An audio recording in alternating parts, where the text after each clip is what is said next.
소장님 나와 계시죠? 네, 안녕하세요. 네, 금리 인상 예상은 됐었습니다만 속도가 참 빠르네요. 연내에 4연속으로 올라왔는데 이게 어떤 의미일까요? 그렇습니다. 한국은행이 1950년 문을 열었거든요. 예. 지금 이 네 차례 연속 기준금리 올린 것도 뭐 역사상 처음이기도 한데 지금 지난달에도 그렇고요. 이번 달에도 금통위원 전원 만장일치로 올렸습니다. 예. 왜냐하면 24년 만에 고물가를 잡기 위해서는 금리 인상밖에 없구나. 음. 그래서 이제 4연속 금리라는 이제 사상 초유의 이제 통화 정책의 어떤 긴축 속도를 가하고 있는 거고요. 예. 사실은 이제 경기가 둔화된다, 가계부채 이자가 늘어난다 이런 우려보다 고물가를 잡는 게 우선이다라는 얘기입니다. 음. 또 두 번째가 미국이 지금 고강도 긴축을 예고하고 있습니다.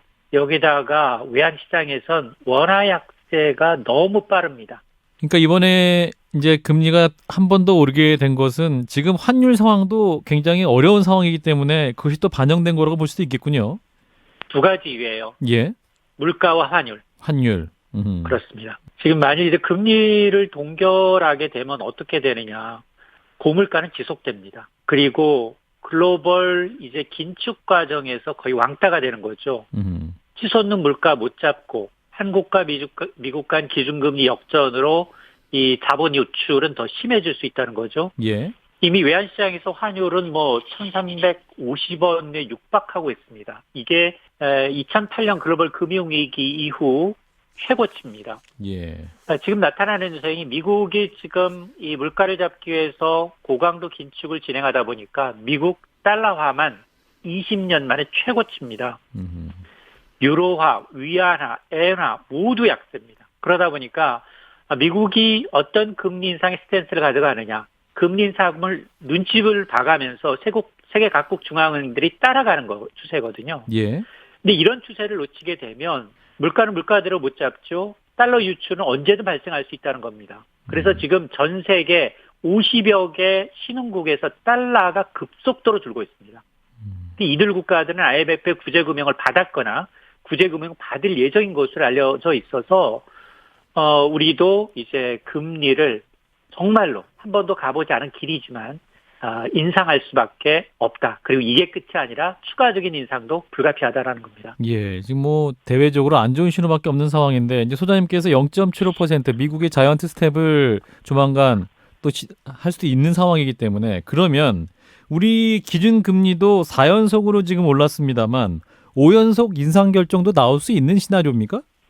저는 개인적으로 6연속도 갈 수 있다고 봐요. 6연속도 갈 수 있다. 아하. 예, 왜냐하면 지금 미국의 기준금리가 지금 세 차례 연속 0.75%포인트가 끝이냐, 그게 아니라는 겁니다. 미국은 9월과 그리고 11월과 12월에 FOMC 회의가 있는데 세 차례 다 인상이 돼서 연말 기준금리, 미국의 이 연방금리는 어느 정도까지냐, 상단이 3.75% 예상이 나오고 있습니다. 그런데 오늘 이창용 총재 연말 기준금리는 2.75에서 3% 수준이 합리적이다.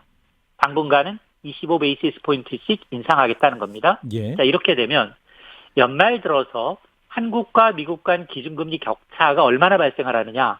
만에 하나 이제 한국은행은 두 번 남아 있거든요. 10월과 11월. 네. 두 차례 다 인상을 하면 3%지만 한 차례만 인상하면 2.75에서 멈춥니다. 미국이 3.75 가는데 우리 2.75예요. 1% 차이 나면 엄청난 그렇습니다. 기준금리가 지금까지 0.25% 차이 난 게 아니라 1%포인트로 연말 가면 격차가 더 벌어진다라는 얘기고요. 여기다 환율까지 불안하게 되면 외국인 투자자 입장에서 구태여 위험한 한국 시장에 투자할 이유가 굉장히 적어집니다. 그 외화 유출도 그럼 더 걱정할 수밖에 없는 상황이 올 수밖에 없군요. 그렇습니다. 거기다가 이제 환율이 떨어지는 이유 중에는 우리가 이렇게 기준금리 역전도 있지만 우리는 그동안 수출로 해서 달러를 벌어 들여왔는데 무역수지 흑자였는데 지금 넉 달째 무역수지 적자입니다. 예. 거기다가 특히 지난달부터는 이 반도체마저도 수출이 많이 났습니다. 그런 상황이다 보니까 달러가 들어올 요인보다 밖으로 빠져나갈 요인이 더 많아지고 있어서 이 외환시장을 안정시키기 위해서는 저는 개인적으로는 올해 남은 금통위원 2번에서 한 번 금리 인상이 아니라 2번 금리 인상에도 부족하다라는 겁니다. 그렇군요. 시장에서는 그러면 2번 정도는 할 수 있다는 예상이 충분히 가능하겠군요. 그렇습니다. 자, 그러면 우리 서민들 얘기를 해봐야 될 텐데 이 대출 많이 받으신 분들 아무래도 이제 금리 인상이 이렇게 이제 계속 될 경우에 대출 많이 받은 분 굉장히 부담 많이 되는 상황은 명약 관화하지 않습니까? 어떻게 충격 완화할 수 있도록 기대할 수 있을까요? 정부 정책적인 측면뿐만 아니라 개인 맞습니다. 삶에서. 하늘이 이제 기준금리 인상하니까 지금 각종 사이트에서 뭐라고 나오냐, 이자가 제일 무서워요라고 하고 있습니다. 예. 지금 지난해 8월에 0.5% 했던 기준금리가 지금 2.5로 올랐기 때문에 1년 새 2%포인트나 올랐어요. 단순히 한해의 금리 인상 폭만을 놓고 보면 1년 새 연간 가계이자 부담은 27조 원 넘게 늘었습니다. 이게 27조 원이 얼마나 큰 금액이냐. 글로벌 최대 기업 삼성전자 상반기 영업이익 규모입니다. 네. 이걸 1인당으로 나눠보게 되면 이자 부담이 연간 128만 원 늘었다라는 건데요. 근데 이건 기준금리 인상 폭만을 계산한 거고 은행은 기준금리 플러스 가산금리 배보다 배꼽수를 더 올립니다. 그러면 200~300만 원 정도의 1인당 가계이자 부담이 커졌다라는 얘기고요. 예. 한 달치 월급이 이자로만 사라지는 겁니다. 이자 부담에 물가 부담에 허리띠까지 졸라매다 숨막힐 지경이라는 겁니다. 이런 금리 인상은 당연히 소비에 악영향을 미치고요. 예. 가처분 소득이 줄어들면 소비는 위축됩니다. 소비가 위축되면 기업들은 더 이상 투자와 고용을 하지 않습니다. 이게 경기 침체를 부르는 악순환이 우려될 수 있기 때문에 오늘 금통위원 금리 결정문 한 장짜리에 어떤 단어가 가장 많이 들어가느냐. 경기 하방 위험이라는 단어가 무려 4번이나 등장을 합니다. 네. 한인 입장에서는 물가와 환율을 고려해서 계속해서 금리를 올리는 것도 고려하겠지만 앞으로는 경제 성장의 어떤 흐름도 굉장히 신경 쓰인다. 라는 이제 대목으로 이제 해석되는 대목입니다.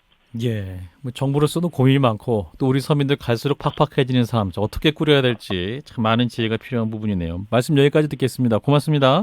네, 고맙습니다. 네, 참 좋은 경제연구소의 이인철 소장이었습니다. 좋아요, 구독, 알림 설정.